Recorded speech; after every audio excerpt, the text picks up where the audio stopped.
Hi hello friends, నేను ఉషా భూపతిని మాట్లాడుతున్నాను. ఇది మా ఇల్లు. మా ఇంటి పక్కనే ఖాళీ ప్లేసు. ఆ ఖాళీ ప్లేస్లో తమలపాకు చెట్టు పెట్టాము. ఆ చెట్టు చూడు తీగలు తీగలు పెరిగి బాగా అల్లుకొని ఎంత బాగా ఫ్రెష్గా పచ్చగా కనపడుతున్నాయి. ఈ ఆకు గిల్లి ఆంజనేయ స్వామికి మాల కట్టేస్తాము. అలాగే మళ్ళీ దేవుడి మందిరంలో పెడతాము. మళ్ళీ ఏదైనా ఫంక్షన్లు వచ్చినప్పుడు ఈ ఆకులు గిల్లి దీంట్లో లవంగాలు పెట్టి కిల్లీలాగా తయారు చేసి భోజనం తర్వాత వాళ్ళకి ఇస్తాము. అలాగే ఎవరైనా మా ఇంటికి పేరెంట్రాలు ముత్తైదులు వచ్చినప్పుడు వాళ్ళకి తమలపాకులు ఇలాగ పువ్వులు అన్నీ పెట్టి ఆకు ఒకంతా పెట్టి వాళ్ళకి ఇస్తాము. ఇలాగా మీరు కూడా చెట్టుల చోటుకు పోయేసి తీసుకొని వచ్చి మీరు కూడా ఒక తొట్టిలో పెట్టి బాగా ఎరువు ఇవన్నీ పోసి పెంచండి.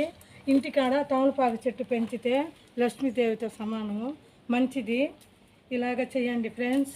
చూడండి, అందరూ ఆదరించండి, లైక్ చేయండి, సబ్స్క్రైబ్ చేయండి. Bye friends.